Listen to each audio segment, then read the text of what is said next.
तो दोस्तों काफी ज्यादा लंबे टाइम के बाद हम एक बार फिर से एक कमाल की स्टोरी एक्सप्लेन करने वाले हैं, तो इस वीडियो को पूरा देखना। तो स्टोरी की शुरुआत करते हैं। स्टोरी की शुरुआत में एक आदमी चिल्ला रहा होता है। वो चिल्ला चिल्ला के किसी को कह रहा होता है कि तुम यहाँ पर क्या कर रही हो, तुम गिर जाओगी, वो जगह बहुत ज्यादा खतरनाक है, तुम मर जाओगी। जिसको ये आदमी चिल्ला चिल्ला के कह रहा होता है वो एक लड़की होती है। तो लड़की हाईवे के बीचों बीच खड़ी तालाब में कूदने वाली होती है, लेकिन लड़की के पीछे खड़े लोग अभी भी उसको कह रहे थे कि तू नीचे गिर जाएगी, तू रहने दे, ये जगह बहुत ज्यादा खतरनाक है, तू मर जाएगी। तो फिर लड़की कहती है कि कौन कहता है कि आज यहाँ पर कोई मरेगा। तभी फिर लड़की के जो पीछे लोग थे वो चिल्लाने लग जाते हैं। वो देखते हैं कि तालाब में कुछ ना कुछ तो जा रहा है। तो फिर एकदम से लड़की शॉक हो जाती है और पीछे देखती है। वो देखते हैं कि बहुत सारे लोग उसकी तरफ ही आ रहे थे। इतनी ज्यादा हफड़ा दबड़ी में लड़की कुछ भी नहीं समझ पाती। तो फिर एकदम से जैसे ही लड़की पानी में देखती है तो वो देखती है कि एक आइस का पहाड़ जिसमें एक इंसान था। वो इंसान कोई और नहीं, इस कहानी का शील्ड है जो कि मेन लीड होने वाला है। तो फिर हमें पास्ट का सीन दिखाया जाता है जहाँ पर मेन लीड किसी बड़े से पहाड़ के पास, झरने के पास किसी लड़की को बचा रहा होता है, लेकिन तभी कोई पीछे से अटैक करने लगते हैं। तो फिर हमारा हीरो भाई तलवार से उनकी तलवारें ब्लॉक कर देता है। तो फिर कहानी का हीरो कहता है कि बहुत समय बीत चुका है कि जब मैंने खून देखा था। तो फिर उनको अपनी तलवार से दूर फेंक देता है उन लोगों को। तो फिर वो एकदम कॉन्फिडेंस से कहता है कि अब आ जाओ, आज सभी को खत्म कर देंगे। तो फिर हीरो एक लंबी सांस लेते हुए खुद हमला करता है और वो एकदम से अपनी तलवार को घुमाते रहता है, जिसकी वजह से फिर सामने जो पेड़ आ रहे थे वो ऐसे काटे गए जैसे सब्जी काटी जाती है। तो फिर इसीलिए वहाँ पे जो जितने भी लोग थे जो हीरो पे अटैक करना चाहते थे उन सभी के भी दो दो टुकड़े कर दिए हमारे हीरो ने। वहाँ पे सभी को खत्म कर दिया। तो फिर वो लड़की को कहता है कि आप बिल्कुल अब सुरक्षित हो, क्योंकि मैंने इन लोगों का अंत कर दिया है, ये कभी भी नहीं उठने वाले। तो फिर तभी वहाँ पे एक शख्स आता है जो कि उसको कहता है कम से कम 300 लोगों को तुमने मारा है, तुमने तो झरने के पानी को भी खून में बदल दिया। सच में मैं तो तुमसे बहुत ज्यादा इम्प्रेस हुआ, बट जैसा मैंने एक्सपेक्ट किया था कि गोरियों के सबसे बेहतरीन तलवारबाज हो तुम, बट हालांकि अब तो मैं तुम्हारे अंदर मौत देख रहा हूँ, क्योंकि अभी जो तुमने एक फाइनल स्ट्राइक अटैक किया था इसी के चलते वो जो पॉइजन था वो तुम्हारे बॉडी में फैल चुका है। अब तुम आखिरी स्टेज पे हो। ये कितनी ज्यादा बुरी बात है कि उस लड़की का जीना तुम्हारे जीने से ज्यादा इम्पोर्टेंट है। तो फिर हीरो कहता है कि अपनी बकवास बंद करो। तो फिर वो शख्स कहता है कि चलो ठीक है, फिर मैं अब तुम्हें खत्म कर ही देता हूँ। तो वो जैसी अटैक करने के लिए आगे बढ़ता है तो फिर तभी जो हीरो के साथ लड़की होती है वो रो रही होती है। तो फिर हीरो कहता है कि आप रो क्यों रही हो, मैंने आपसे वादा किया है कि मैं मरते दम तक आपकी मदद करूंगा। तो फिर वो शख्स अटैक कर देता है हीरो पे। हीरो को लग भी जाती है, लेकिन हीरो उस शख्स को पकड़ लेता है और अपने मन में ये सोचता है कि मैं इस लड़की को कुछ भी नहीं होने दूंगा।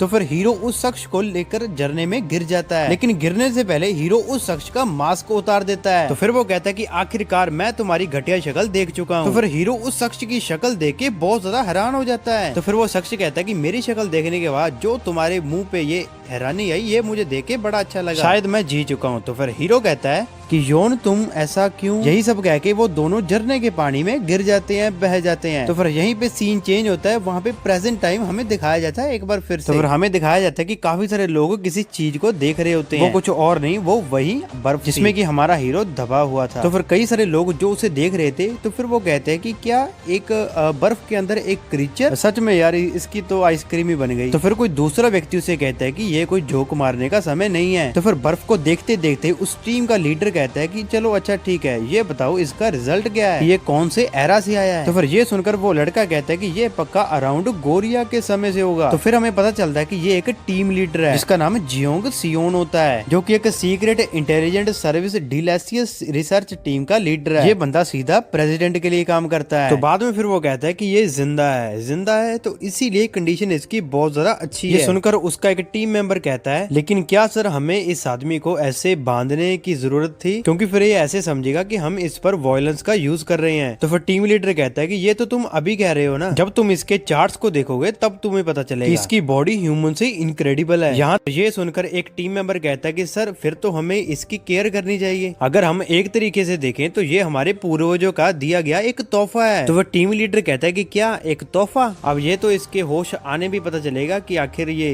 गिफ्ट है या फिर डिजास्टर। तो फिर ये दोनों बातें कर रहे होते हैं, लेकिन तभी फिर जैसे वो पीछे देखते हैं तो फिर हीरो जाग जाता है। तो फिर यहाँ पे दोस्तों सीन चेंज हो जाता है। तो फिर हमें एक सिटी दिखाई जाती है। सिटी में एक कार जा रही होती है जिसमें एक लड़की बैठी होती है। लड़की के साथ एक लड़का भी था जो कि लड़की के जागों पर हाथ रखते हुए कहता है कि कितना अच्छा फील हो रहा है, इसे पकड़ने के बाद और भी ज्यादा अच्छे से ड्राइव कर रहा हूँ मैं। तो फिर लड़की कहते है कि अच्छा तुमने उस चुड़ैल को भी ऐसे ही पकड़ा था। तो फिर लड़का घबराते हुए कहता है कि नहीं नहीं ऐसा कुछ भी नहीं है। तो फिर लड़का और सफाई देता है कि मैं बिल्कुल सही हूँ। तो लेकिन फिर तभी उसकी गाड़ी के सामने कोई तेजी से जाता है। तो फिर हमें दिखाया जाता है कि वही लड़की जो कि शुरुआत में सुसाइड कर रही थी, वो कई सारे लोगों के साथ सड़क के साइड में खड़ी थी। तो फिर लड़का गाड़ी चलाते हुए कहता है कि आखिर इसको क्या हो गया। तो फिर सीन शिफ्ट होता है। तो फिर हमें वही कार दिखाई जाती है। कार के साइड से एक शख्स भाग के जा रहा था। जो हमारा हीरो है वो मनी मन सोचता है कि ऐसी दुनिया जो मैंने कभी नहीं देखी, क्या ये कोई सपना तो नहीं है? अगर ये सपना नहीं है तो फिर ये है क्या चीज? तो फिर ये सब कुछ सोचते सोचते उसको अचानक से अपनी मिस की याद आती है, जिसे वो बचाने की कोशिश कर रहा था। लेकिन तभी पुलिस चारों तरफ से हीरो को घेर लेती है। तो फिर पुलिस अपनी गाड़ियों से उतर के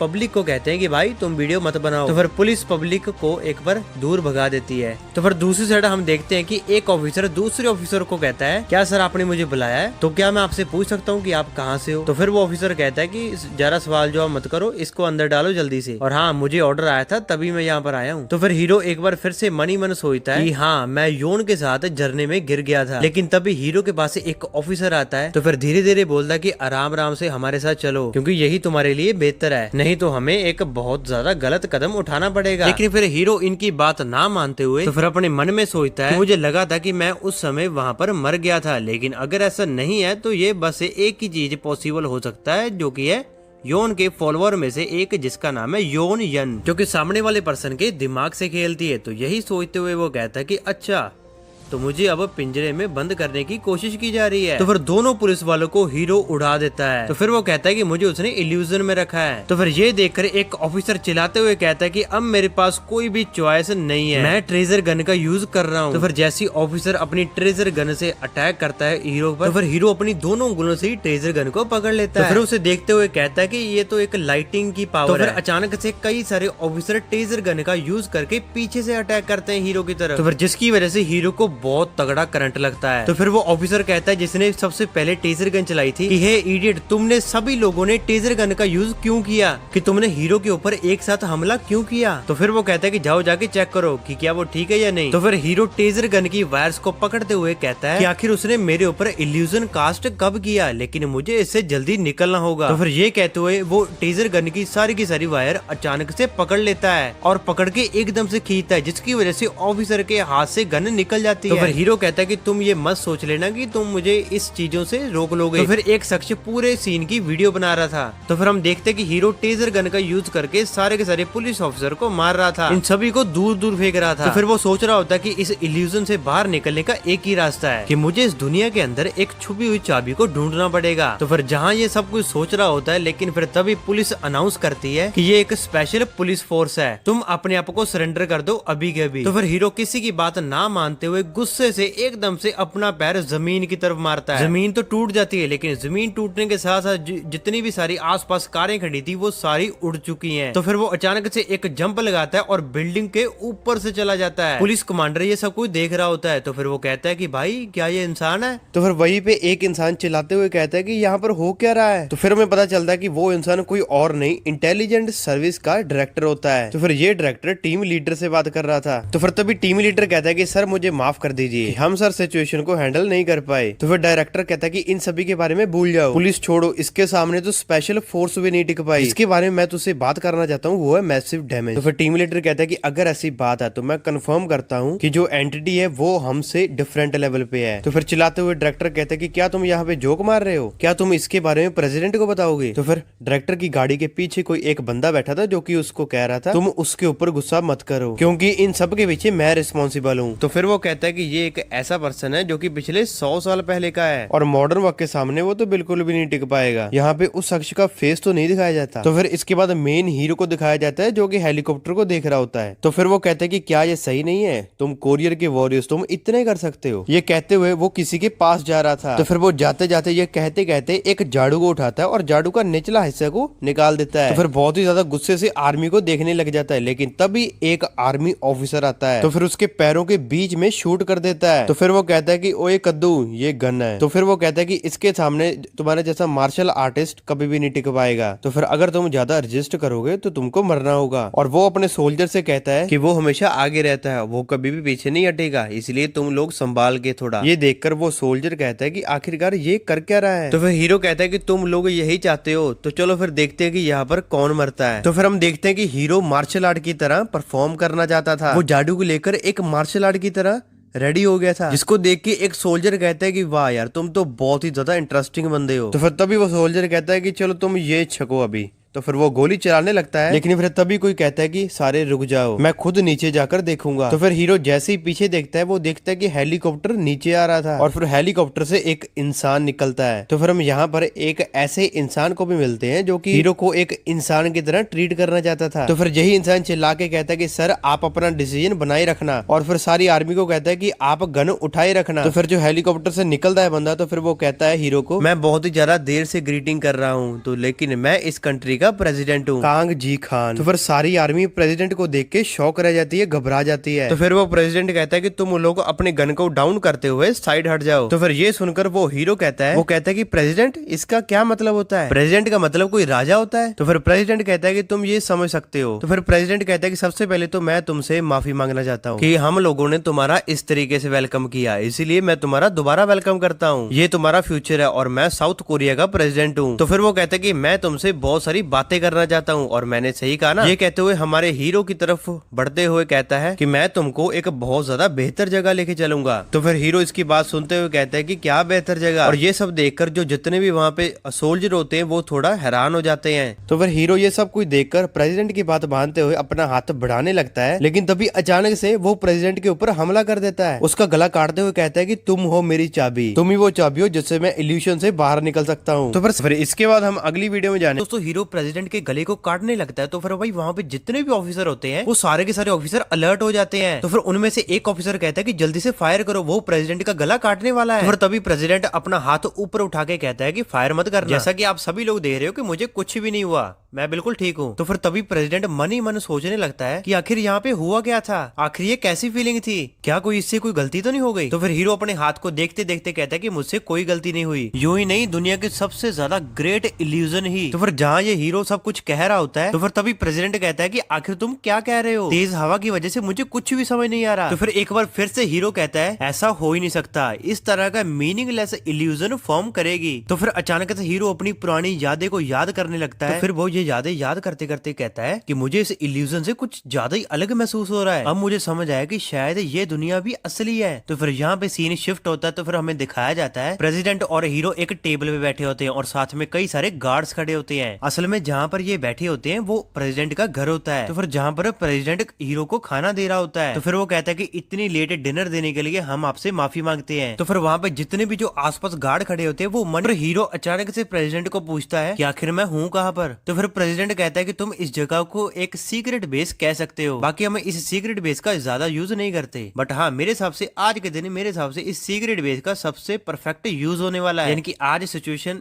सबसे ज्यादा अच्छी है इस सीक्रेट बेस को यूज करने के लिए। बाकी फिलहाल तुम इस वक्त तुम इस खाने को एंजॉय करो। तो फिर हीरो कहता है कि मैंने इसको एंज्यूम कर लिया है, इसमें कुछ ज्यादा अलग नहीं है। तो ये सुन के प्रेसिडेंट हंसते हंसते कहता है अच्छा तो तुमने ये एक्सेप्ट कर ही लिया कि तुम 800 साल फ्यूचर में आ चुके हो? तो फिर हीरो कहता है कि कुछ हद तक हाँ। तो ये सुनकर प्रेसिडेंट कहता है कि मुझे ये सुनकर बहुत ज्यादा खुशी हुई, और शायद तुमने ये नोटिस किया होगा कि मॉडर्न टेक्नोलॉजी की वजह से तुम यहाँ पे चल फिर सकते हो, क्योंकि इस तरह की चीजें पहले के टाइम पे इम्पॉसिबल की तरह होती थी। क्यों मैंने सही कहा ना? तो फिर हीरो अपने पुराने दिनों को एक बार फिर से याद करता है। तो फिर अचानक से उसको याद आता है कि उसकी बॉडी में तो इल्यूजन फैल चुका है। तो फिर प्रेसिडेंट कहता है कि अगर तुम आज जिंदा हो तो सिर्फ और सिर्फ मॉडर्न मेडिकल एरा की वजह से। तो फिर तभी हीरो उसकी बात को पूरा करते करते कहता है कि अगर मैं सिंपल वर्ड में कहूँ तो कोरिया एरा खत्म हो चुका है। तो फिर तभी वो कहते कहते हीरो परेशान हो जाता है। तो फिर तभी प्रेसिडेंट हीरो को देख के कहता है कि देखो मैं तो ये नहीं कहूंगा कि मैं तुम्हारी फीलिंग को समझ सकता हूँ, लेकिन तुम चिंता मत करो, मैं तुम्हें सारी की सारी जरूरत की चीजें तुम्हें प्रोवाइड करूंगा ताकि तुम इस एरा में अपने आप को अडॉप्ट कर सको, और उसके रिटर्न पे क्या तुम हमारे साथ कोऑपरेट कर सकते हो? तो फिर हीरो उनसे पूछते हुए कहते हैं कि क्या कोऑपरेट?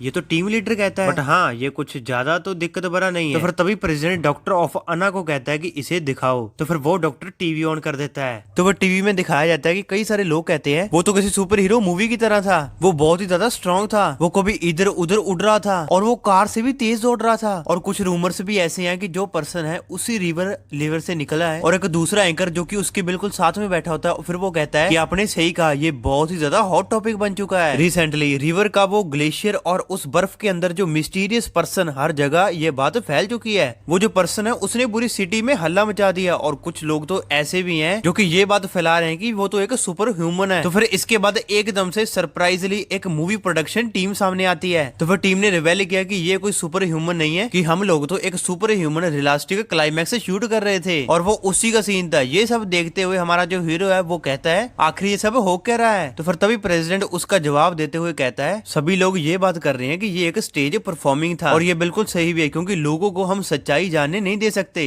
क्योंकि वो तुम्हारे जैसे एक बीन के लिए अभी रेडी नहीं है। फ्रोजन इंसान जो कि सेंचुरी के बाद फ्यूचर में एग्जिस्ट करता है, जिससे लाइफ फॉर्म आगे बढ़ेगी और आगे भी हमें कई ज्यादा एडवांसमेंट मिलेगी। और बहुत सारी कंट्रीज है जिन्होंने इसे करने का अटेम्प्ट किया था, लेकिन टाइम के साथ साथ वो सारे के सारे फेल होते रहे, क्योंकि सबसे ज्यादा कुशल एलिमेंट हाइक टेक्निक अभी एब्सेंट रही है। लेकिन इस चीज की चाबी हमारे सामने अपीयर हो चुकी है। तो फिर इसीलिए मैं तुम्हारे इंटरेस्ट रहूंगा, इसीलिए मैं तुम्हारे साथ हॉनेस्ट रहूंगा। और फिर हमारी कंट्री, हमारी डिसेंडेड के लिए मैं चाहता हूँ कि तुम हमारे साथ कोऑपरेट हो जाओ। ऐसा वो कह रहा होता है, लेकिन हमारा जो हीरो है वो कहता है कि नहीं, मैं नहीं करूंगा। जो वो कहने लगता है तो फिर तभी वो जाने लगता है वहां से। और ये सुनकर जो प्रेसिडेंट होता है वो चुपचाप वहीं पर खड़ा होता है। तो फिर हीरो तभी दरवाजे के पास जाने लगता है। जैसे ही वो दरवाजा खोलने लगता है तो फिर खोलते खोलते वो कहता है प्रेसिडेंट को कि क्या तुम्हें लगता है कि ये काम करेगा इस एरा में, क्या मैं रह पाऊंगा। तो फिर जैसे ये बात कह के वो दरवाजा खोलता है, फिर तभी वो देखता है कि दो हट्टे कट्टे गार्ड खड़े होते हैं वहां पे। तो फिर तभी प्रेसिडेंट उससे कहता है कि अगर ऐसी बात है, जहां वो इतना कहते ही है, तो फिर वहां पे जो दोनों गार्ड होते हैं वो हीरो के हाथ को पकड़ लेते हैं। तो फिर तभी प्रेसिडेंट अपनी बात को पूरा करते हुए कहता है कि अगर तुम्हें हमारी बात नहीं माननी है तो ये फ्रेंडली नाटक करने की कोई जरूरत नहीं है। तो फिर तभी जितने भी वहां पे गार्ड खड़े होते हैं वो अपना फायर करते हैं। और फिर तभी हीरो के पीठ पे बेहोशी के बहुत सारे डॉट लग जाते हैं। तो फिर तभी प्रेसिडेंट कहता है कि वेल,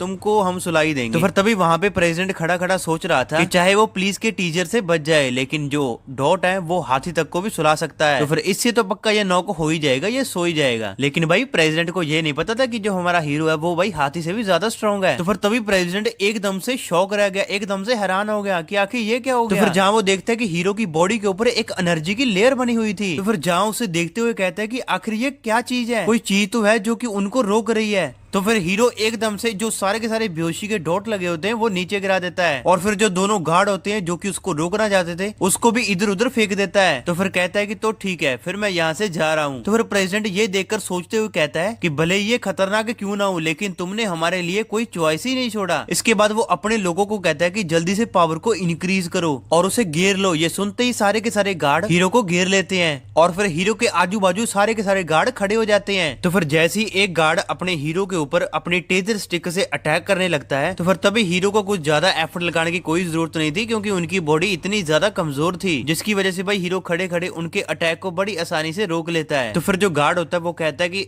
तुमको हमारे साथ कोऑपरेट करना ही होगा, वरना ये चीज अगर तुम्हें एक बार भी टच कर लेती है तुम यहाँ पर मौत का एक्सपीरियंस करोगे। तो फिर तभी हीरो की पीठ पे कोई हमला करता है। तो फिर वो कहता है कि ये कोई नॉर्मल टेजर नहीं है, ये नॉर्मल टेजर से भी ज्यादा 10 गुना ज्यादा पावरफुल है, तुम इस टेजर से बच नहीं सकते। लेकिन भाई हम देखते हैं कि वो जो हीरो होता है वो हीरो वहां पे होता ही नहीं है, बल्कि उसका आफ्टर इमेज होता है, या फिर आप परछाई भी आप बोल सकते हो। यानी कि भाई हीरो वहां से इतनी तेज हटा जिसकी वजह से उसका आफ्टर इमेज बन गया। तो फिर ये सब देख के सारे के सारे लोग शॉक रह जाते हैं कि आफ्टर इमेज ये नहीं हो सकता, ये सच नहीं हो सकता, कोई भी इंसान इस लेवल पे कैसे पहुंच सकता है। तो फिर तभी हम देखते हैं कि हीरो की स्पीड इतनी ज्यादा थी कि वो सारे के सारे गार्ड्स को बहुत ही आसानी से डोज कर रहा था। और फिर जितने भी वहां पे लोग होते हैं वो सही ढंग से देख ही नहीं पा रहे थे। तो फिर वहां पे जितने भी लोग होते हैं जो कि कह रहे थे आखिर एक इंसान की स्पीड आखिर इतनी ज्यादा तेज कैसे हो सकती है, और वो अपने अपोनेंट के खिलाफ फाइट भी नहीं कर रहा, जबकि हमारे पास इतने ज्यादा पावरफुल वेपन है, बस हम उसे ऐसे ही खड़े होते हुए जाते हुए देख रहे हैं। तो फिर तभी वहां पे जितने भी गार्ड्स होते हैं वो सारे के सारे शॉक रह जाते हैं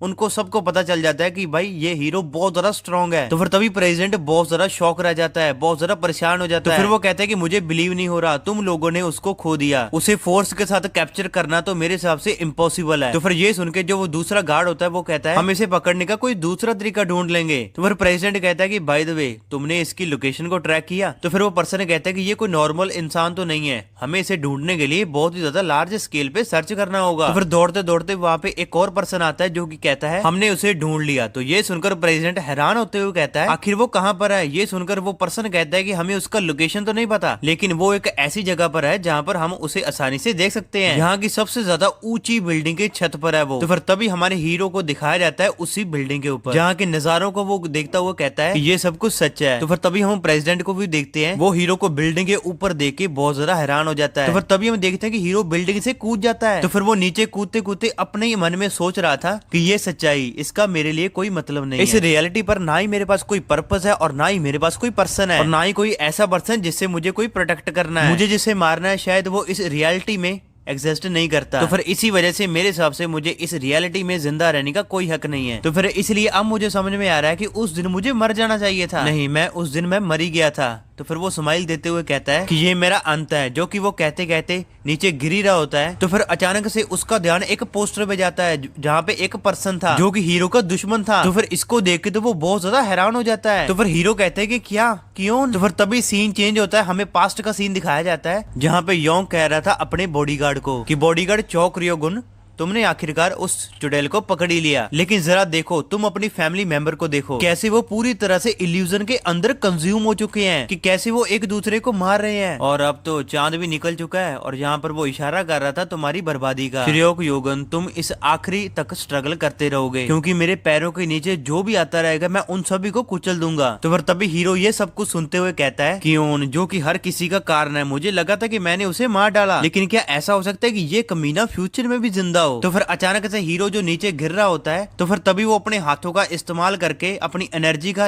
इस्तेमाल करके अपने आप को हवा में रोक लेता है। तो फिर वो आराम से किसी बिल्डिंग के ऊपर खड़ा हो जाता है और आराम से उस पोस्टर को देख रहा होता है गुस्से से। तो फिर तभी हमें प्रेसिडेंट को दिखाया जाता है जो कि बहुत ही ज्यादा हैरान होकर बोल रहा था कि क्या उस हीरो ने बिल्डिंग के ऊपर से जंप कर दिया? तो फिर वहां पे जो पर्सन होता है वो कहता है कि यस सर। तो फिर प्रेसिडेंट कहता है कि आखिर ये कैसे हुआ, हमको उसकी बॉडी चाहिए। तो फिर तभी वो पर्सन कहता है कि लेकिन सर वहाँ पे उसकी बॉडी तो गायब हो चुकी है। तो फिर ये सुनकर प्रेसिडेंट हैरान होते हुए कहता है क्या, आखिर क्या कहा तुमने? तो फिर वो पर्सन होता है, तो फिर वो कहता है लेकिन सर मैं आपको एक गुड न्यूज बता दूं कि थैंकफुली हमें एक विटनेस मिल गया। तो फिर तभी प्रेसिडेंट कहता है कि अच्छा, तो तुम्हें विटनेस मिला तो फिर बताओ उस विटनेस ने तुम्हें क्या क्या बताया? तो फिर वो पर्सन कहता है कि वो योन हुनू के बारे में पूछताछ कर रहा था। इसके बाद हमें योन हुन के बारे में बताया जाता है कि कोरिया में ऐसा कोई भी पर्सन नहीं है जो कि इसको जानता ना हो। ये दुनिया का सबसे ज्यादा मशहूर एक्शन मूवी स्टार है। छोटी सी उम्र में ही अपनी जबरदस्त एक्टिंग स्किल दिखाई है इसने, अपने एक्शन सीन से दुनिया को हैरान कर दिया इसने, और यहाँ तक कि उसने टॉम क्रूज को भी पीछे छोड़ दिया। अपने जबरदस्त एक्शन स्किल से ईस्ट और वेस्ट दोनों तरफ के डायरेक्टर उसकी तरफ अट्रैक्ट होते रहे, और फिर उन्होंने एक सक्सेसफुल मूवी बनाई जो कि लोगों को बहुत ज्यादा पसंद आई। और उसकी सिर्फ एक्टिंग नहीं बल्कि उसकी जो शक्ल है वो भी बहुत ज्यादा अच्छी है, और उसकी जो पर्सनैलिटी वो तो बहुत ही ज्यादा अच्छी है। उसे देखते देखते लोग उसके दीवाने हो जाते हैं। इसी वजह से वो सभी का आइडल बन चुका है। इसी पॉपुलैरिटी की वजह से उसकी जो कंपनी के स्टॉक्स हैं वो भी बढ़ते रहते हैं। केवल हम इसको एक्टर नहीं कहेंगे, ये एक इंटरनेशनल सुपरस्टार है जो कि अपने टैलेंट और पर्सनैलिटी की वजह से दुनिया के बाहर भी मशहूर है और अपने देश का नाम रोशन कर रहा है। तो फिर हम ऐसा कह सकते हैं कि ये सच में एक महान इंसान और ये सारी बात एक बच्चा हमारे हीरो को बता रहा था। तो फिर तभी वो बच्चा कहता है कि ये तो इतना ज्यादा महान सुपरस्टार है, इसको तुम जानते क्यों नहीं हो? तो फिर हीरो इतना सुनने के बाद कहता है अच्छा, तो इसी वजह से यहाँ पर इतना कुछ इसके जो पोस्टर है वो लगाए जाते हैं। तो फिर बच्चा कहता है कि हाँ, तुम यहाँ पे देख ही सकते हो। तो फिर तभी हीरो अपने मन ही मन सोच रहा था कि क्या ये एक महान इंसान है जिसको मैं जानता हूँ, उससे तो वो बहुत ज्यादा अलग है, बट यहाँ पे तो मैं भी एग्जिस्ट करता हूँ। क्या ये वही बंदा है जिसको मैं जानता हूँ या फिर ये एक महान इंसान है?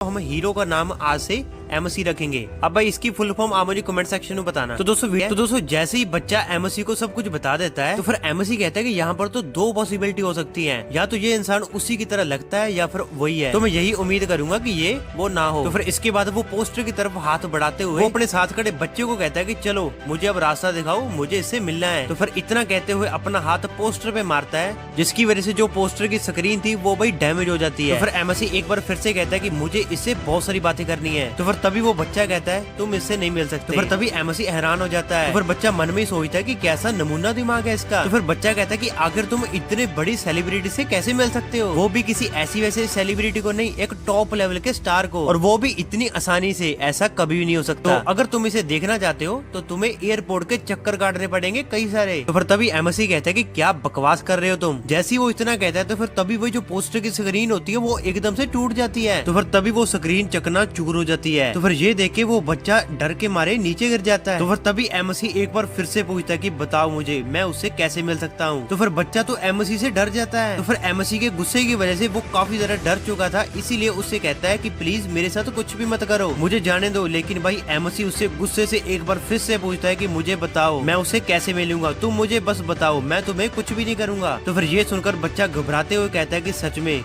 मैं कसम खाता हूँ आपके पास ऐसा कोई रास्ता नहीं है कि आप उससे मिल पाओ। फिर बच्चे को अचानक से याद आता है कि हाँ, मैंने एक आर्टिकल देखा था जिसमें लिखा हुआ था कि ये जो हीरो है वो रिसेंटली अभी समुद्र के पार गया है। तो ये सुनकर एमसी कहते हैं कि क्या वो फॉरेन कंट्री में गया है। तो फिर अचानक से सीन शिफ्ट होता है। तो फिर तभी हमें एक स्टैचू दिखाया जाता है। तो फिर असल में ये यूएसए होता है। तो फिर वहाँ पे किसी हॉल में फिर वहाँ पे किसी की आवाज आती है जो कि कहता है कि तुमने मुझे भरोसा दिला दिया, तुम्हारे ऊपर अब मैं भरोसा कर सकता हूँ। तो फिर वहीं पे कहानी का विलन जो कि यौन होता है, जो कि उसी पोस्टर की स्क्रीन में होता है, तो हमें वो दिखाया जाता है जो कि खाना खा रहा होता है। तो फिर तभी वहाँ पे एक पर्सन आता है जो कि यौन के ऊपर एक जोरदार मुक्का मारता है। फिर पंच लगाने के बाद फिर वो यौन को कहता है बच्चे, ये तुम्हारे लिए जगह नहीं, तुम्हारे जैसे घटिया लोगों के लिए ये जगह नहीं है। तो फिर अगर तुम्हें अपनी जान प्यारी है तो अभी यहाँ से निकल जाओ। क्या तुम्हें पता भी है हमारी जो ऑर्गेनाइजेशन है, हमारी जो ऑर्गेनाइजेशन। तो फिर वो कहता है कि कोई बताएगा कि आगे मुझे क्या बोलना है। तभी हमें वो दिखाया जाता है कि यहाँ पे मूवी की शूटिंग हो रही थी। तो फिर हम देखते हैं कि वहाँ पे कई सारे लोग बैठे होते हैं। तो फिर जो डायरेक्टर होता है वो कहता है कि मिस्टर यू को बहुत ही ज्यादा तकलीफ होती होगी क्योंकि उनका शेड्यूल इतना बिजी है, यानी कि ऑलरेडी इतना बिजी था, लेकिन फिर भी हम उनको यहाँ पर लेकर आ गए। और साला इस विलेन को देख लो, जिससे एक लाइन नहीं बोला जा रहा। मुझे तो लग रहा है कि ये जानबूझ के कर रहा है, इसको हमें यहाँ पर लाना ही नहीं चाहिए था,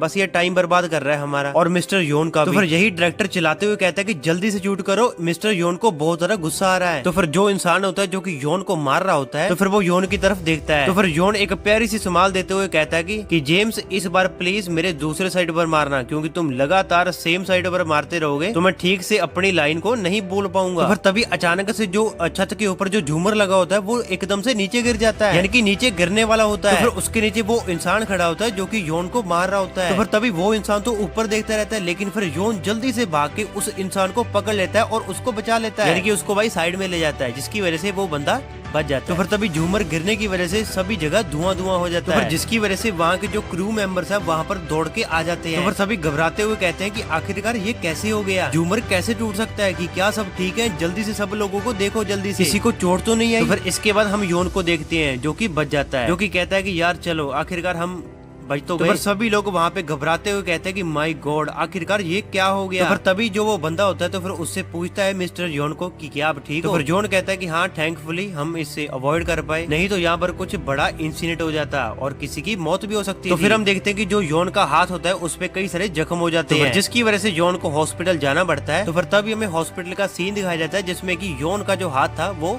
पट्टियों से लिपटा हुआ था। तो फिर तभी वहाँ पे योन को एक इंसान बोलता है कि आखिर तुमने ये कैसे कर लिया, सच में तुम तो कमाल के बंदे हो, तुम अपनी जान को खतरे में डाल के तुम उस बंदे को कैसे बचा सकते हो। तो फिर योन कहता है कि मुझे भी इसके बारे में कुछ नहीं पता, मेरी जो बॉडी थी वो अपने आप ही रिएक्ट कर गई। तो फिर वही इंसान कहता है योन को कि क्या आप अभी ठीक हो। तो फिर योन कहता है हाँ हाँ बिल्कुल ठीक हूँ, और मुझे कई सारे स्टाफ मेंबर भी मिलने आए थे जो कि मुझे काफी सारे गिफ्ट दे के गए हैं। तो मैं सोच रहा हूँ कि मैं इतने गिफ्ट का करूँ क्या, तो क्यों ना मैं कुछ हॉस्पिटल के स्टाफ मेंबर को ये गिफ्ट दे दूँ, वो भी खुश हो जाएंगे। तो फिर वो पर्सन कहता है कि हाँ बिल्कुल आपकी बात बिल्कुल ठीक है, हम यही करते हैं। तो फिर तभी योन कहता है कि तुम मुझे माफ कर देना क्योंकि मेरी वजह से फिल्म का शेड्यूल डिले हो गया, मैंने सारा काम बर्बाद कर दिया। क्यों, मैंने सही कहा ना। तो फिर तभी वो इंसान कहता है कि हम लोग तो बहुत ज्यादा लकी हैं कि आपको कुछ भी नहीं हुआ, भगवान की कृपा से आपको ज्यादा इंजरीज नहीं आई, और हाँ अभी के लिए फिल्म इतनी ज्यादा इम्पोर्टेंट नहीं है। तो फिर तभी योन कहता है कि फिल्म इम्पोर्टेंट नहीं है, तो फिर क्या इम्पोर्टेंट है। तो फिर तभी वो इंसान घबराते हुए योन को सारी की सारी बात बता देता है। अब वो क्या बात थी ये आपको आगे पता चलेगी। तो फिर इस इंसान की बात सुन के योन बहुत ज्यादा हैरान हो जाता है कि क्या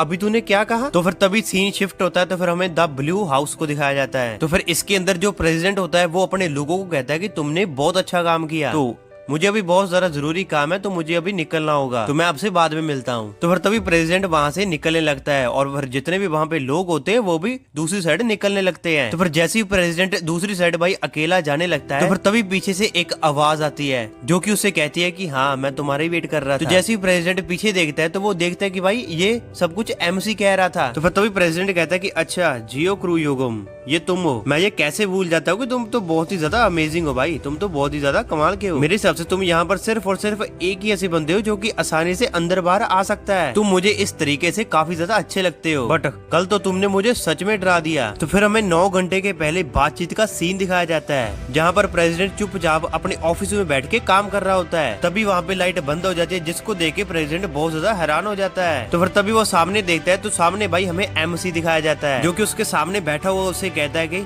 जो मेरी रिक्वेस्ट थी कोऑपरेट करने की, क्या वो अभी भी वैलिड है? तो ये सुनकर प्रेसिडेंट जल्दी से उसके पास आता है। तो फिर कहता है कि मैं सोच ही रहा था तुम मेरे पास वापस जरूर आओगे। तो फिर तभी एमसी कहता है प्रेसिडेंट वो सब तो ठीक है लेकिन यहाँ पर एक कंडीशन है। तभी भाई शॉकिंगली प्रेसिडेंट भाई योन की फोटो दिखाते हुए उसको कहता है कि कहीं तुम्हारी ये तो कंडीशन नहीं है। तो फिर तभी एमसी कहता है तो अच्छा तुम्हें पहले से ही पता है, क्या तुम मुझे इससे इंट्रोड्यूस करवा सकते हो और जितना जल्दी हो सके उतना जल्दी मुझे इससे मिलना है। तो फिर बिना किसी सवाल जवाब के इसके बाद फिर प्रेसिडेंट अपने हाथ बढ़ाते हुए कहता है कि मैं तुमको योन से जरूर मिलवाऊंगा, लेकिन अगर तुम प्रॉमिस करते हो कि तुम हमारे साथ कोऑपरेट करोगे। तो फिर तभी एमसी कहता है कि हमारे वहाँ पर हैंड शेकिंग का कोई भी कल्चर नहीं था, लेकिन फिर भी वो अपना हाथ मिला लेता है प्रेसिडेंट से। तो फिर उसके बाद हम प्रेजेंट में आते हैं। तो फिर जहाँ पर हमारा जो एमसी है भाई वो कहता है प्रेसिडेंट को कि मैं उससे कम मिलूंगा। तो फिर तभी प्रेसिडेंट कहता है कि तुम जितना जल्दी हो सके उतना जल्दी इसको मिलना चाहते हो, राइट? तो फिर तभी एमसी कहता है कि हाँ बिल्कुल तुमने सही कहा। तो फिर तभी एमसी को प्रेसिडेंट कहता है कि देखो यार प्रेसिडेंट के लिए भी बहुत ज्यादा मुश्किल है क्योंकि इतनी जल्दी वहाँ पर जाना थोड़ा सा तो मुश्किल है, क्योंकि अभी तो योन यूएसए में है जो कि यहाँ से 30 माइल दूर है। तो फिर इसके बाद सीन शिफ्ट होता है। तो फिर तभी हमें योन को दिखाया जाता है। तो फिर योन कहता है कि चलो फिर मैं तो हॉस्पिटल से डिस्चार्ज हो चुका हूँ। तो फिर तभी वो किसी का वेट कर रहा था। तो फिर तभी वहाँ पे प्रेसिडेंट और एमसी आ जाते हैं। तो फिर एमसी योन की तरफ आते आते ये सोच रहा था कि अच्छा तो हम ऐसे मिलेंगे। तो फिर जैसे ही प्रेसिडेंट और एमसी भाई योन के पास चले जाते हैं तो फिर तभी योन कहता है प्रेसिडेंट को कि आपसे मिलकर खुशी हुई, लेकिन एमसी की नजर भाई योन से हट ही नहीं रही थी, वो योन को ही देखे जा रहा था। तो फिर तभी एमसी अपने मन में सोच रहा था कि आखिर ये है कौन। तो फिर तभी योन कहता है कि मेरा नाम योन यन है, आपसे मिलके मुझे बहुत ज्यादा खुशी हुई। तो ये कह के भाई प्रेसिडेंट का हाथ पकड़ लेते हैं, यानी कि हाथ मिला लेते हैं। तो फिर तभी प्रेसिडेंट कहता है थैंक्स योन कि तुम इतनी सुबह सुबह हमसे मिलने आए, तुम्हें यहाँ आने में कोई परेशानी तो नहीं हुई? तो फिर तभी योन कहता है कि नहीं नहीं ऐसी कोई बात नहीं है, मेरा शेड्यूल अब थोड़ा सा चेंज हो चुका है। तो फिर जो योन के भाई हाथ पे चोट लगी थी तो वो वही प्रेसिडेंट देख लेता है। तो फिर तभी वो कहता है कि आखिर ये क्या हुआ तुम्हारे हाथ में? तो फिर तभी योन बताता है कि ज्यादा कुछ तो नहीं हुआ, मैं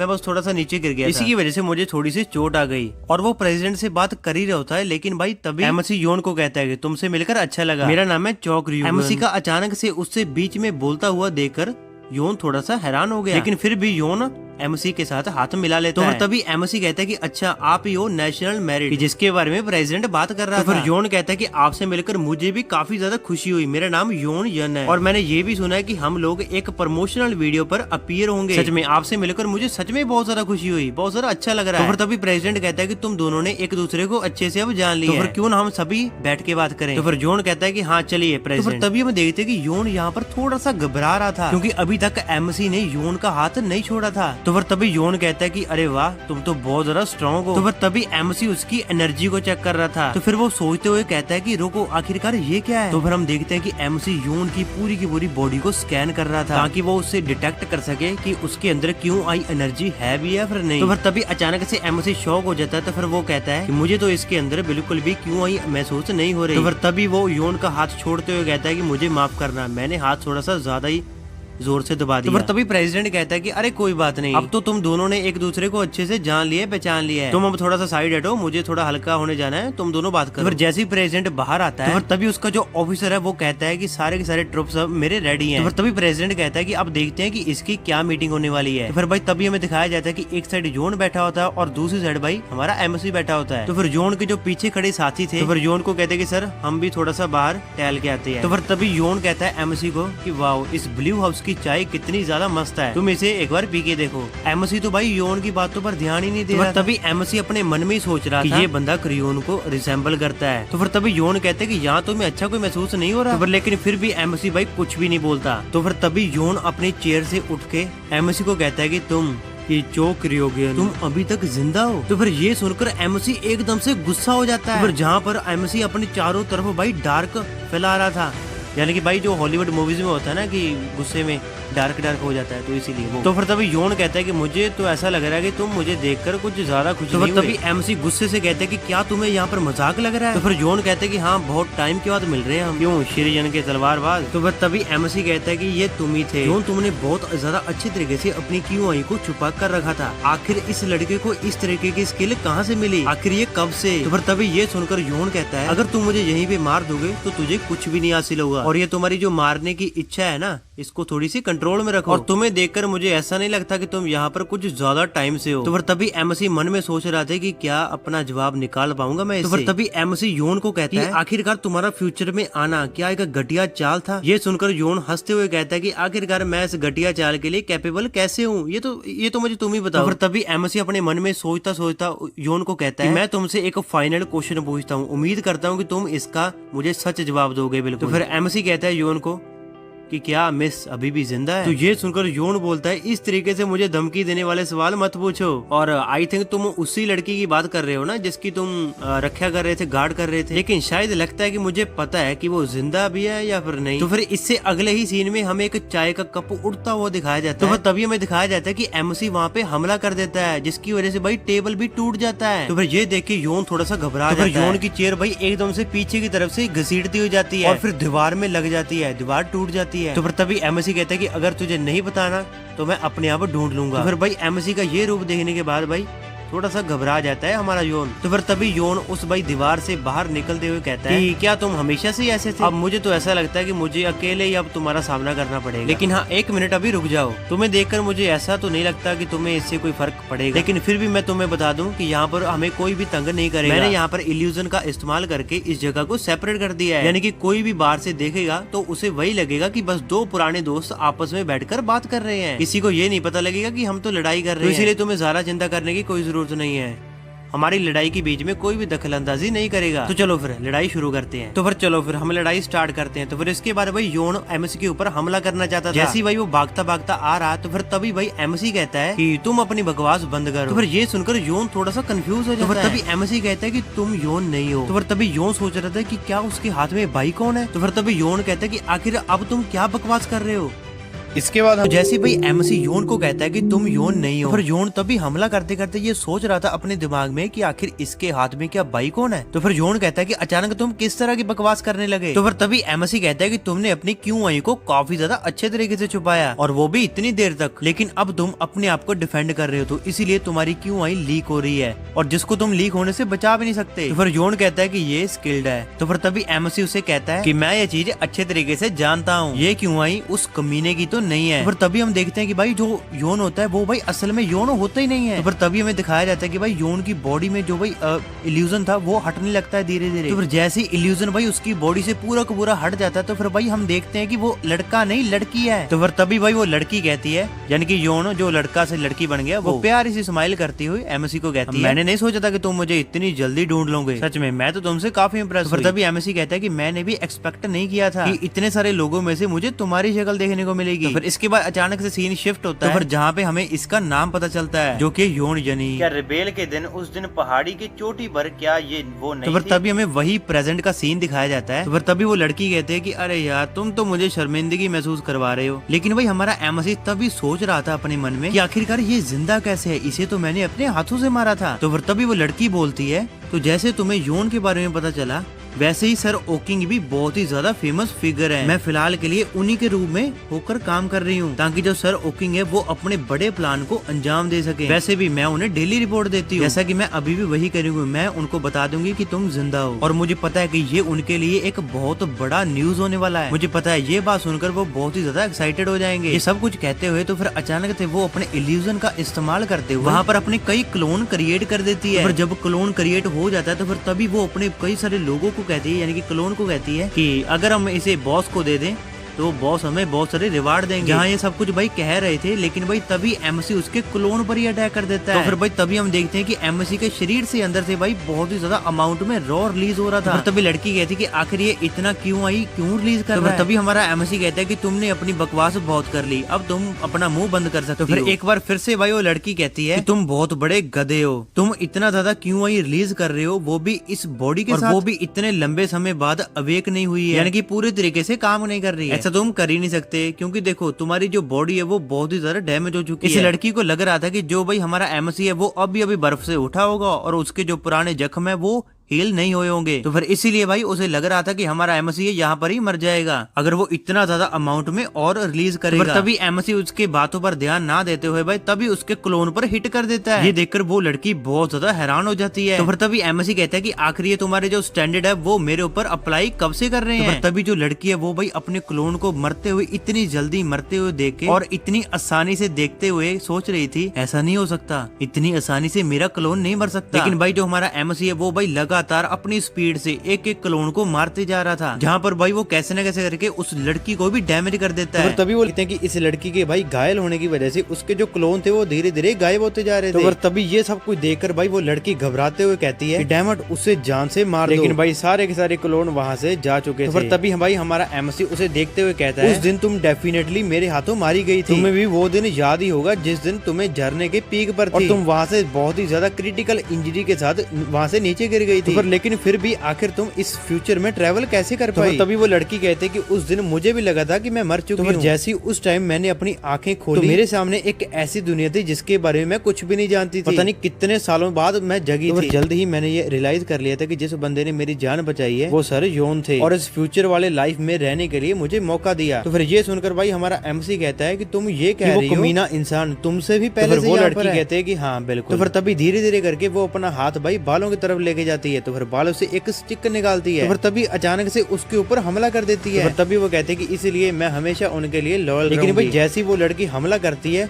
तो भाई तभी एमसी के आंख पे आकर बिल्कुल यानी कि हमला बिल्कुल रुक जाता है। तभी हम देखते हैं कि एमसी अपने लकड़े के डंडे से भाई उसको पीछे धकेल देता है। इसके बाद भाई फिर एमसी तभी उसके पास जाता है। तो फिर कहता है क्या ही बकवास है, मुझे तो तुम पे तरस आ रहा है, तुम्हें लगता है तुम्हें ओक्योंग ने बचाया। तो तभी वो लड़की कहती है कि आखिर तुम्हारे कहने का मतलब क्या है। तो तभी हमारा एमसी कहता है कि तुम यहाँ पर कितने समय से हो। तो तभी वो लड़की जवाब देते है कि 1 महीने से। तो फिर एमसी उसे आगे पूछता है कि तुम्हारी बॉडी सड़ना कब स्टार्ट हुई। तो ये सुनकर लड़की एक बार फिर से उसे वही सवाल पूछती है कि आखिर तुम कहना क्या चाहते हो। तो ये सुनकर भाई एमसी एकदम से अटैक करता है, जिसकी वजह से उसके जो कंधे के कपड़े थे वो वही बिल्कुल फट जाते हैं। तो तभी हम देखते हैं कि जो उसका कंधा था वो वही धीरे धीरे सड़ रहा था। तभी एमसी उससे कहता है कि मुझे कब से सड़ने की स्मेल आ रही थी। उस घटिया इंसान ने ऐसे एक्ट किया जैसे कि उसने तुम्हें बचाया, लेकिन उसने तुम्हारे ऊपर एक टेक्निक को यूज किया जिसकी वजह से वो तुम्हें एक खिलौने की तरह यूज करेगा और फिर धीरे धीरे तुम खुद ही अपने जाल में फंस जाओगी, यानी कि अपनी ही मौत के पास चली जाओगी। ये सब कुछ सुनकर भाई वो लड़की हंसने लगती है। तो फिर बाद में भाई चिल्लाते हुए हमारे एमसी को कहती है कि ऐसा हो ही नहीं सकता, सर योन ऐसा कुछ कर ही नहीं सकते, इस तरीके की चीजें वो कर सकते हैं और मैंने इसके अलावा मैंने आज तक कभी भी इस टेक्निक के बारे में नहीं सुना।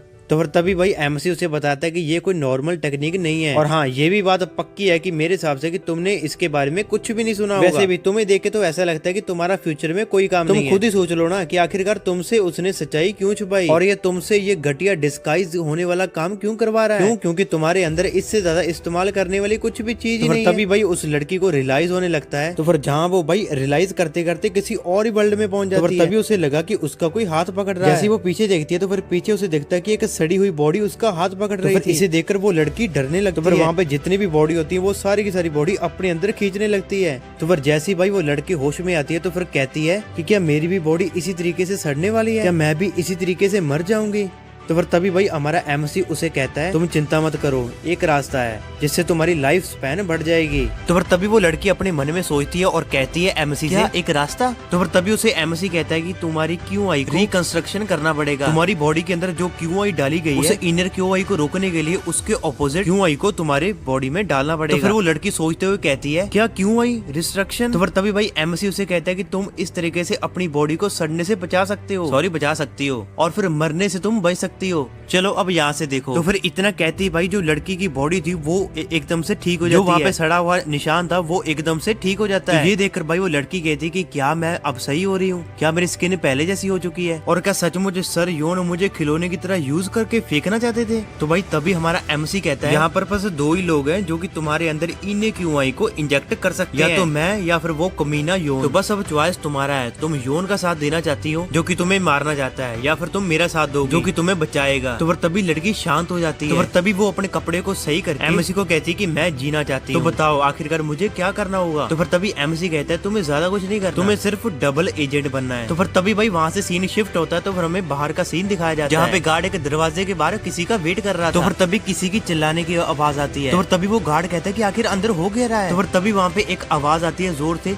जो कहता है कि मुझे बचाओ। तो फिर जो हम देखते हैं कि जो लड़की होती है वो लड़की योन की बॉडी में ट्रांसफर कर जाती है। तो फिर वहाँ से भागते हुए कह रही थी कि मुझे बचाओ। तो फिर वो भाग के प्रेसिडेंट के पास चली जाती है, प्रेसिडेंट को कहती है कि मुझे बचाओ, कि वो तो एक जानवर है। तो फिर तभी प्रेसिडेंट उससे कहता है मिस्टर योन जनू आखिरकार क्या हो गया। तो फिर तभी भाई वो लड़की जो लड़का बनता है यानी कि योन, अब हम योन ही कहेंगे इसको, ठीक है। तो फिर तभी वो योन कहता है प्रेसिडेंट से कि सर आपको यहाँ से निकल जाना चाहिए, वो एक पागल इंसान है, वो एक जानवर की तरह किसी को भी जिंदा नहीं छोड़ेगा। तो ये सुनकर भाई प्रेसिडेंट बहुत ही ज्यादा घबरा जाता है। तो फिर एकदम से वो सोचने लगता है क्या इसका मतलब नहीं ऐसा हो सकता है क्या। और फिर तभी भाई हमें एमसी को दिखाया जाता है, जो कि भाई उनसे माफी मांगते हुए कहता है मैं माफी मांगता हूँ, मैं इसको सारा सेट कर दूंगा, जो भी मैंने यहाँ पर तोड़ फोड़ की है उसको मैं बिल्कुल सेट कर दूंगा। तो फिर हम देखते हैं कि भाई वहाँ का जो कमरा होता है वहाँ पे एक एक चीज टूट जाती है। तो फिर भाई प्रेसिडेंट ये सब कुछ देखते हुए कहता है कि आखिरकार यहाँ पर हुआ क्या। तो फिर भाई एमसी उससे माफी मांगते हुए एक बार फिर से कहता है कि मुझे माफ कर देना, मुझे पता नहीं चला, यहाँ पर अलग अलग चीजें दिख रही थी तो इसीलिए मैं अपने आप को रोक नहीं पाया। तो भाई ये सब कुछ सुनकर प्रेसिडेंट अपने मन में सोचता रहा यहाँ पर ज्यादा कुछ तो नहीं हुआ। तभी जो प्रेसिडेंट के पीछे ऑफिसर खड़ा होता है वो प्रेसिडेंट को कहता है कि सर मुझे उसे देखने में जरा सा भी स्टेबल नहीं लग रहा। तो फिर भाई प्रेसिडेंट उससे कहता है कि यहाँ पर जितनी भी चीजें टूटी हैं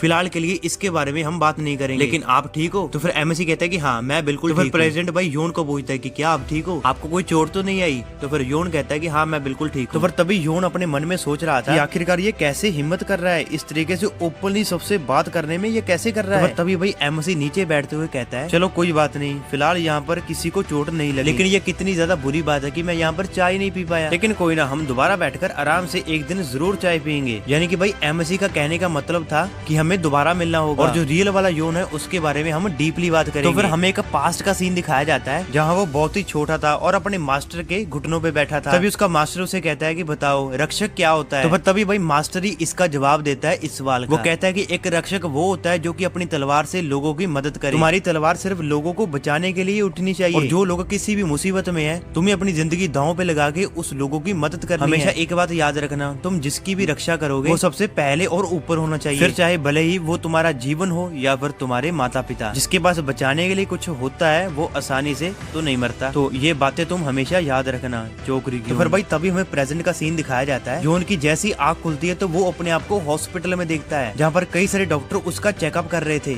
तो फिर तभी अचानक से वहाँ पर जितने भी डॉक्टर होते हैं वो सारे पैनिक करने लगते हैं। तो फिर तभी वो कहते हैं कि मिस्टर चोरगियोन क्या आप ठीक हो। तो भाई हमारा एमसी कहता है कि हाँ मैं बिल्कुल ठीक हूँ। तो फिर एमसी कहता है कि आखिरकार इसमें कितना समय लगेगा। तो फिर भाई तभी टीम लीडर कहता है मैं तुम्हारा थैंक्स करता हूँ क्योंकि तुम हमारे साथ कोऑपरेट कर रहे हो, और हाँ तुम्हारी वजह से मुझे काफी ज्यादा रिसर्च मटेरियल मिल चुकी है, लेकिन अभी तुम फिलहाल के लिए थक चुके हो, तो हम ये रिसर्च किसी और समय पे करेंगे। तो फिर तभी अपने एमसी कपड़े पहनते हुए वहाँ से निकलने लगता है। निकलते निकलते वो कहता है कि चलो ठीक है मुझे अपना प्रॉमिस अभी पूरा करना होगा, मुझे जाना होगा। और साथ ही वो सोच रहा था कि मैं भरोसा नहीं कर पा रहा हूँ, मैं इतनी परवाह क्यों करता हूँ उसकी, जिसकी वजह से मुझे बार बार ये सपना आए जा रहा है। तभी भाई वहाँ पे सीन शिफ्ट होता है तो हमें एक लड़की को दिखाया जाता है जो कि बेकरी से सामान खरीद रही होती है, फिर इसकी होती है। तो फिर तभी वो लड़की कहती है कि तुम लेट हो, चोर हो गई। तो फिर वहाँ पर भाई हम यूनी को देखते हैं, यानी कि वही लड़का जो कि योन बन के आया था, सॉरी लड़की। तो फिर हम देखते हैं कि इसके साथ भाई हमारा एमसी भी खड़ा होता है। जैसे भाई हमारा एमसी अपनी हुड्डी को उतारता है सिर से, मुझे लगता है शायद से प्रेसिडेंट ने मेरे पीछे किसी न किसी बंदे को भेजा है, यानी कि नजर रखने के लिए। तो तभी भाई वो लड़की पूछती है जो कि भाई योन बनी हुई थी, वो पूछती है एमसी से कि कहीं तुम्हें कोई फॉलो तो नहीं कर रहा। तो तभी एमसी कहता है कि नहीं नहीं मैं बिल्कुल ठीक हूँ, चलो कहीं पर बैठ के बात करते हैं। तो जैसे भाई वो दोनों बैठते हैं एक जगह पे, तो तभी भाई वो लड़की कहती है ये अजीब नहीं है, तुम्हारे पास पैसे तो है नहीं लेकिन फिर भी तुम इतना सारा ड्रिंक ऑर्डर कर रहे हो। तो तभी एमसी कहता है कि हे लड़की यहाँ पर सवाल मैं ही पूछ सकता हूँ। तो तभी एमसी उसे आगे बताता है और कहता है ओक्यों की सच्चाई के बारे में मुझे आखिरी में पता चला। ओक्यों को उस परिवार का हिस्सा है जिस परिवार की मैं रक्षा करता था। मुझे लगा था कि वो किसी एक्सीडेंट में मर गया होगा, लेकिन पता नहीं वो कब से रेलविन की प्लॉटिंग कर रहा था। तो तभी वो लड़की भाई चाय पीते पीते कहती है उसके तो बहुत सारे सीक्रेट हैं, शायद इसी वजह से वो मास्क पहनता था। मुझे तो बस सिर्फ उसे अच्छे से फॉलो करना था, इसीलिए मैं उसके सारे ऑर्डर मानती थी। और मुझे शक है कि जो जवाब तुम्हें मुझसे चाहिए था वो शायद तुम्हें मिल चुका है। तो तभी एमएससी कहते कि क्या इकलौते सिर्फ और सिर्फ तुम दोनों ही हो जो कि फ्यूचर में आए हो। तो तभी वो लड़की कहती कि हाँ, इसके बारे में मैं जानने के लिए काफी ज्यादा एक्साइटेड हूँ और इसके बारे में जानने के लिए मैंने काफी सारी रिसर्च की, लेकिन अफसोस मुझे कोई भी सबूत नहीं मिला। तो ये सुनकर भाई हमारा एमएससी उस लड़की से कहता है तो आखिरकार योन अभी कहाँ पर है और वो क्या कर रहा है। तो तभी वो लड़की कहती कि अभी वो समुद्र से बाहर है और अब तुम ये मत बोलना कि इस हालत में तुम उससे मिलना चाहते हो, वो पहले से कई गुना ज्यादा पावरफुल बन चुका है। तो तभी अचानक से एमएससी उसको रोक देता है। तो तभी एमएससी किसी की तरफ देख रहा होता है। तो तभी वो लड़की पूछती है कि आखिर तुम क्या देख रहे हो। तो फिर भाई हमारा एमएससी किसी चीज को सेंस करके एकदम बहुत ज्यादा गुस्से में आ जाता है। तो तभी अचानक से हमारा सीन शिफ्ट होता है, तो फिर हमें योन को दिखाया जाता है। तो तभी इसके पास कोई बंदा आता है जो कि उसको कहता है डायरेक्टर आपको कुछ हुआ क्या। तो फिर तभी योन कहता है कि नहीं नहीं नहीं नहीं, बस कुछ इंटरेस्टिंग चीज सामने आ गई थी। तभी हमें एमएससी को दिखाया जाता है। एमएससी भाई अपनी चेयर से उठता है और फिर कहता है कितना बेचारा हूं मैं। तो फिर तभी वो लड़की कहती है कि आखिर तुम किसके बारे में बात कर रहे हो। लेकिन फिर तभी एमएससी उससे कहता है कि मैं इसमें एक कंडीशन ऐड कर रहा हूँ। ये लड़की एमएससी की बातें नहीं समझ पाती, तो इसीलिए वो कहती है आखिर तुम किस तरीके की बातें कर रहे हो। तो फिर तभी भाई एमएससी अपने मन में ही सोच रहा था कि मुझे ये समझ में आ गया कि उसकी प्रेजेंट को सेंस करने के बाद मैं कितना बेचारा कितना अंधा हूँ, लेकिन मेरे लिए अभी के लिए क्या इंपॉर्टेंट है। तो तभी भाई एमएससी को अपनी मिस की याद आती है। हाँ बिल्कुल सही है, हम दोनों यहाँ पर हैं और ओक्योंग भी। तो फिर इसके बाद हमारे एमएससी को इस तरीके से देखने के बाद भाई वो लड़की गुस्से से कहती है, एकदम से चिल्लाते हुए कहती है कि अरे ये नहीं हो सकता। एमएससी की आंखें बंद थी, तो इसीलिए भाई एमएससी ध्यान ही नहीं दे रहा था किसी और चीज पे। तो फिर तभी भाई अचानक एमएससी को अपने मास्टर की बातें याद आने लगती हैं। तो फिर जहाँ पर हम देखते हैं कि उसके मास्टर ने कहा था कि अगर किसी के पास कोई बचाने के लिए नहीं होता तो वो इतनी जल्दी तो नहीं मरता, तुम ये बात याद रखना। तो फिर तभी उसका मास्टर कहता है कि एक रक्षक के लिए उसका आयरन रूल क्या है। तो फिर तभी हम प्रेजेंट में आते हैं। तो फिर तभी एमएससी ये सारी बातें याद करता हुआ अपने मन में ही सोचता है अब जो मेरे लिए जो सबसे ज्यादा इंपॉर्टेंट प्रायोरिटी है, मुझे मेरी लेडी को ढूंढना ही पड़ेगा, यही है मेरा आयरन रूल। तो फिर वो लड़की कहती कि आखिर तेरे पास उस लेडी को ढूंढने का कोई तरीका है। तभी एमएससी कहता है कि मैं ट्राई करूंगा। तो फिर तभी भाई वो लड़की कहती है ये इतना आसान नहीं है, मुझे तो उसकी शक्ल तक याद नहीं है। तो फिर तभी भाई एमएससी अपना पेन उठाते हुए कहता है इसके बारे में चिंता मत करो, मैंने उसको पूरी जिंदगी सर्च किया है, तो इसीलिए मुझे एक एक चीज उनके बारे में याद है। तो फिर तभी वो भाई उस लड़की की ड्राइंग बनाने लगता है। तो फिर तभी वो भाई लड़की कहते कि तुम क्या उसके बॉडीगार्ड ही थे ना। तो फिर भाई एमएससी की बनाई हुई ड्राइंग भाई देख के वो लड़की कहती है वाओ तुमने तो बहुत अच्छी पेंटिंग बनाई है, इस ड्राइंग की हेल्प से हम उसे पक्का ढूंढ लेंगे। तो फिर तभी भाई सीन शिफ्ट होता है। तो फिर हमें एक लड़की को दिखाया जाता है जो कि किसी से भाई कह रही होती है कि क्या तुम मुझे ढूंढ रहे हो। तो फिर हम देखते हैं कि भाई उसके पास वही लड़की आती है जो कि हमें स्टार्टिंग में दिखाई जाती है, जो कि भाई सुसाइड करने लगती है। तो वो लड़की भाई अचानक से उसके पास आ रही थी। तो फिर वो कहते हैं कि हे चोई शियोन, मैंने तुमसे कहा था कि हम एक साथ चलेंगे, आखिर तुम अपने मैनेजर के बिना यहाँ से कैसे जा सकती हो। तो फिर भाई चोई शियोन कहती है सच बताऊं तो मैं बिल्कुल ठीक हूँ। तो फिर तभी भाई जो सुसाइड वाली लड़की होती है वो भाई कहती है कितनी निदान हो तुम, हम दोनों एक ही स्कूल में पढ़ते हैं लेकिन तुम फिर भी किसी सेलिब्रिटी से कम नहीं हो, तुम्हारी एक ऑलरेडी एक फैन क्लब बनी हुई है जिसमें सारे लोग पागल हैं, और हाँ जिससे तुम्हें खतरा भी है अपने ही फैन से, तो इसीलिए अगर तुम अकेली घर जाओगी तो तुम्हें कुछ ना कुछ हो सकता है। और हाँ तुम्हें याद होगा कि उस दिन एक बंदा वहां से पहले ही हॉल में छुपा हुआ था, तो फिर इतना कुछ हो जाने के बाद भी क्या तुम्हें मैं अकेली जाने दे सकती हूँ। तो फिर तभी चोई उससे कहती कि हाँ ये बिल्कुल डरावना था। तो फिर तभी भाई वो लड़की कहती है देखा लेकिन फिर भी तुमसे मुझे जलन होती है, पता नहीं कब तुम्हारी तरह मुझे भी इतनी ज्यादा अटेंशन मिलेगी, लेकिन मुझे ये नहीं समझ में आ रहा था कि लड़की तो मैं भी हूँ तो इसलिए अटेंशन तुम्हें क्यों मिल रहा है। तो फिर तभी भाई चोई उससे कहते कि तुम भी कुछ कम नहीं हो, मैंने सुना है कि जो तुम्हारा इन रिवर का इंटरव्यू हुआ था वो काफी ज्यादा वायरल हो चुका है, काफी उसमें व्यूज आ चुके हैं। तो दोस्तों अब आपको मेरे हिसाब से भाई समझ में आ गया था कि आखिर वो लड़की भाई सुसाइड नहीं करना चाहती थी, वो एक यूट्यूबर है, सिर्फ और सिर्फ व्यूज के पीछे भाई उन्होंने ये सब कुछ किया। तो फिर भाई तभी हम देखते हैं कि पीछे से भाई दो लोग उस लड़की की तरफ देख रहे होते हैं। तभी भाई अचानक से हमें दिखाया जाता है कि भाई वो कोई और नहीं, वो हमारे भाई एमसी और वो लड़की होती है जो कि भाई उस लड़की की तरफ नजर रख रहे होते हैं। तो फिर तभी भाई एमसी से वो भाई लड़की कहती है क्या तुम ये यकीन से कह सकते हो कि क्या वो ये लड़की। तो फिर हम देखते हैं कि भाई जो एमसी के साथ लड़की होती है वो भाई अपना फोन हाथ में लेकर कहती है कि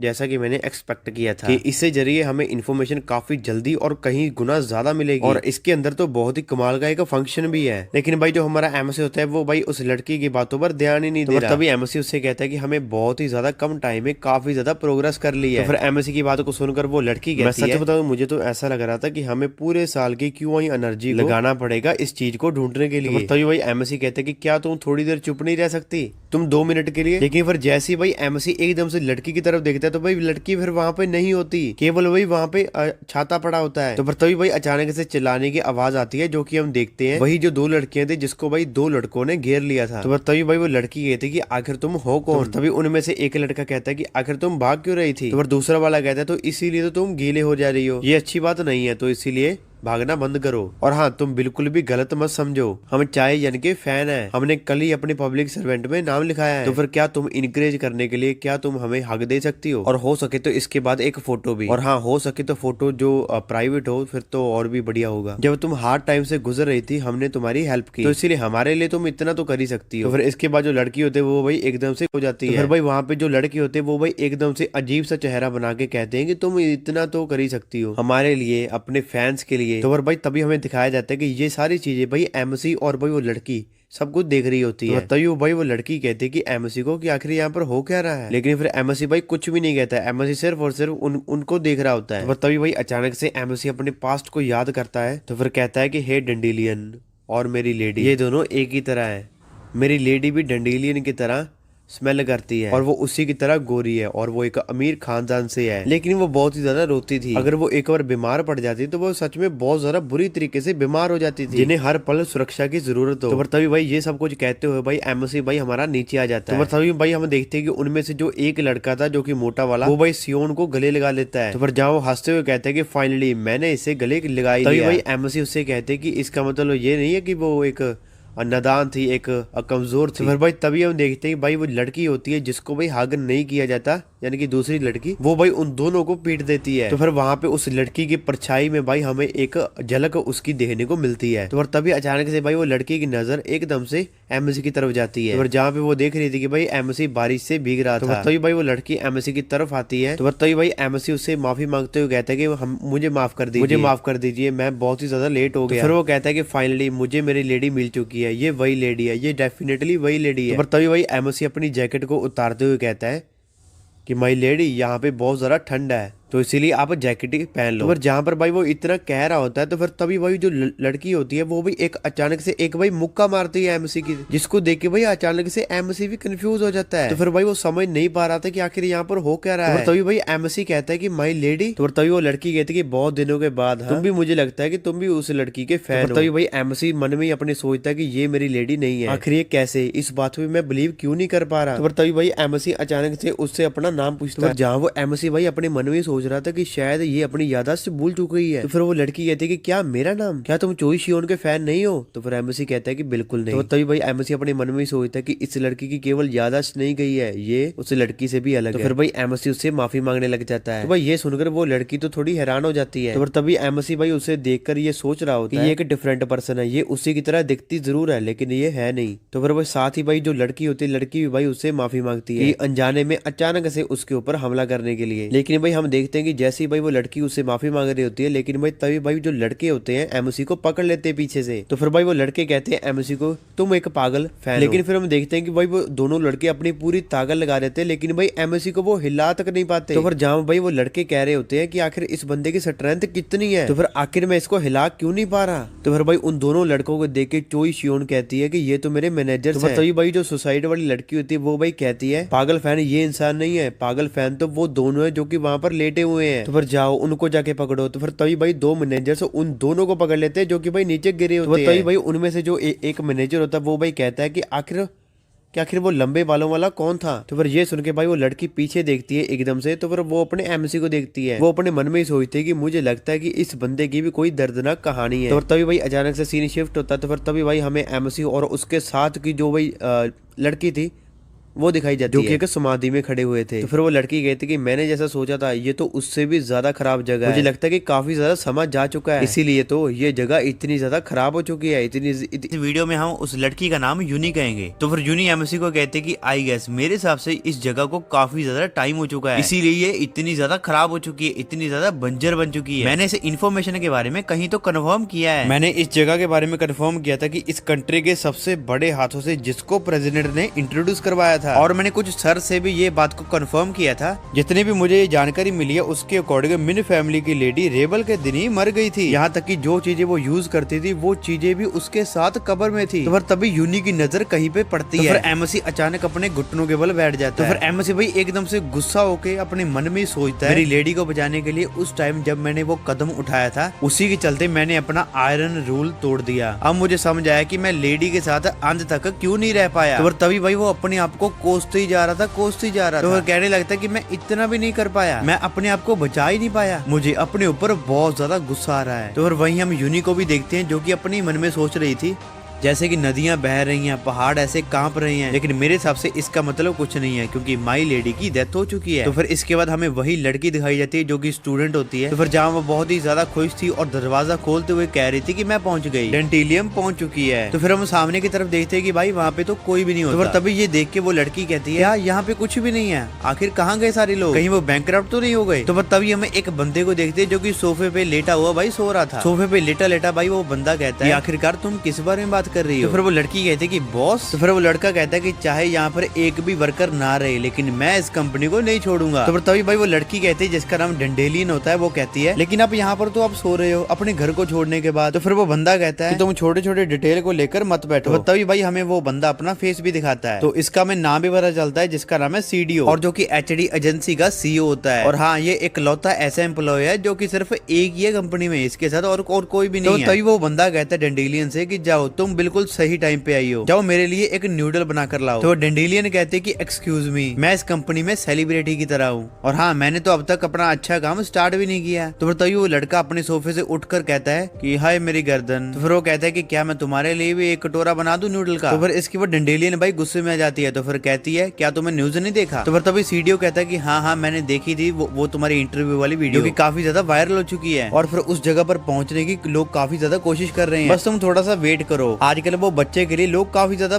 पागल हो चुके हैं। तो ये सुनकर वो लड़की कहती है कि क्या आप लास्ट टाइम की तरह यहाँ से निकलने की कोशिश कर रहे हैं। तो फिर सीडीओ कहता है कि मुझे माफ कर देना। तो फिर तभी वो लड़की कहती है जो स्कूल की ऑडियंस होंगे उसके ऊपर बेट लगाना बेटर होगा, इवेंज स्कूल के टीचर भी हैं, उनका भी एवोल्यूशन काफी ज्यादा अच्छा है। लेकिन फिर सीडीओ तो उस लड़की को इग्नोर करते जा रहा है। तो फिर जहाँ वो जोर जोर से हंस रहा होता है अपने फोन पे बात करते करते, तो फिर वो लड़की कहती है कि आखिर इसके साथ ऐसा क्या हो गया कि ये इतना ज्यादा हंस रही है। तो तभी सीडीओ को बहुत ही ज्यादा एक्साइटेड से उस लड़की को कहता है कि मैंने एक ड्रामा मीटिंग शेड्यूल कर ली है, वो भी एक ओपी प्रोडक्शन कंपनी के साथ। तो फिर जहाँ पर भाई हमें उस लड़की का जो रियल नाम होता है वो हमें पता चलता है जो कि मेंडूली। तो फिर मेंडूली भी काफी ज्यादा खुश हो जाती है। तो फिर कहती है ये तो बहुत बड़ी बात है, वो तो काफी बड़ी कंपनी है। तो फिर अब आप क्या करोगे। तो फिर सीडीओ कहता है कि करना क्या है, हम वहां पर चलेंगे। तो फिर वहां से भाई हमारा सीन शिफ्ट होता है। तो फिर हम मेंडोली को देखते हैं जो कि भाई उस कंपनी में जाती है। तो फिर वो जहाँ पे दारू की बोतल को देखते हुए ये सोचने लगती है आखिर इस जगह पे कोई इंटरव्यू कैसे ले सकता है, उन्हें पता नहीं कि मैं माइनर हूँ। तो वो थोड़ा सा आगे बढ़ते हुए अपने मन में सोचती है कि ये तो एक बहुत बड़ी प्रोडक्शन कंपनी है, यहाँ पर तो ऐसा कुछ भी नहीं होगा मेरे हिसाब से, तभी तो बॉस ने मुझे अकेला भेजा। तो फिर तभी एक बंदा अचानक से एक दरवाजे से बाहर निकल के उस लड़की को आवाज लगाता है, हे इधर आओ, इस कमरे में आओ। तो फिर जैसी भाई मेंडोली उस कमरे में जाती है तो फिर वो लड़का भाई किसी गिलास में पता नहीं दारू डाल रहा था, पता नहीं क्या डाल रहा था। तो फिर गिलास में डालते डालते वो कहता है तुम्हारा नाम मेंडोली है, काफी अच्छा नाम है। तो फिर ये लड़का भाई मेंडोली को उस गिलास में पता नहीं क्या डाला हुआ था वो पीने के लिए बोलता है। तो फिर मेंडोली तो भाई उस गिलास को पकड़ती नहीं है, वो कहती कि मैं माइनर हूँ, मैं इसे नहीं पी सकती, मुझे माफ करना। अरे सॉरी मुझे नहीं पता था कि आप माइनर हो। सच बताओ तो मेरा ही मूड आज काफी ज्यादा बढ़िया था, इसीलिए मैंने सोचा कि तुम माइनर नहीं होगी। तो फिर वहाँ पे भाई जो ब्लैक कोट वाला बंदा होता है वो कहता है मेंडोली को तुम ये छोड़ो, चलो तुम पानी पियो। तो फिर मेंडोली भाई पानी पीते पीते अपने ही मन में सोचती है दोनों बंदे कुछ ज्यादा एक्साइटेड नहीं है। तो वो लड़का कहता है मेंडोली, मिस मेंडोली आप बिल्कुल भी नर्वस मत होना, आपको घबराने की कोई जरूरत नहीं है। आप बस ऐसा समझे कि हम एक दूसरे को इंट्रोड्यूस करवा रहे हैं। तो फिर मेंडोली भी अपने मन में सोचती है कि ये मेरे लिए एक बेस्ट अपॉर्चुनिटी होने वाली है, मैं अपना 100% दूंगी। तो फिर वो भाई ब्लैक वाला बंदा अचानक से मेंडोली के भाई कंधे पे आ जाता है, जिसे देख के भाई मेंडोली बहुत ज्यादा शॉक रह जाती है। तो फिर वो ब्लैक वाला बंदा कहता है कि क्यों ना हम दोनों एक दूसरे के करीब आए ताकि चीजें और भी अच्छी हो सके। मुझे पता है कि तुम काफी ज्यादा टफ टाइम में गुजर रही हो, तो इसीलिए तुम आज से ही काम की शुरुआत कर सकती हो, जिससे कि तुम्हें थोड़ी सी पॉकेट मनी भी मिल जाएगी और तुम्हारा काम आसान भी हो जाएगा। फिर मेंडोली सोचती है कि ऐसा नहीं हो सकता। तो फिर वो लड़का भाई मेंडोली की छाती पे टच करने की कोशिश कर रहा था, जिसको देख के भाई मेंडोली को काफी ज्यादा गुस्सा है। वो भाई उसके हाथ को हटाकर वो कहती है मैं यहाँ से जा रही हूँ, मैं इस कंपनी में नहीं काम करना चाहती, भले ही तुम मुझे ये बिल्डिंग ऑफर कर दो, लेकिन फिर भी मैं तुम्हारी बात नहीं मानूंगी। तो फिर तुम्हारी हिम्मत कैसे हुई? तो फिर तभी भाई मेंडोली का सर भाई चकराने लगता है। तो फिर मेंडोली भाई एकदम से नीचे गिर जाती है। तो फिर तभी वो बंदा कहता है कि सर जियो, ये बहुत ही ज्यादा अच्छी है, क्या हमें इसे ड्रग देने की जरूरत थी? तो फिर तभी मेंडोली भाई चिल्ला चिल्ला के बोलते कि तुमने आखिर पानी में क्या मिलाया था? तो फिर तभी वो ब्लैक वाला बंदा भाई मेंडोली के पास आता है और कहता है तुम तो एक्सपेक्ट भी नहीं कर सकती थी कि हमने पानी के बीच कुछ मिलाया है, और वैसे भी जो सीडीओ है उसको तो हमने बेवकूफ बना दिया, बाकी हमें क्या, हमें तो मजे आ रहे हैं। तो फिर तभी मेंडोली कहते हैं कि तुम्हें शर्म नहीं आती, वो तुमसे सीनियर है, तुम उसका नाम ले रहे हो।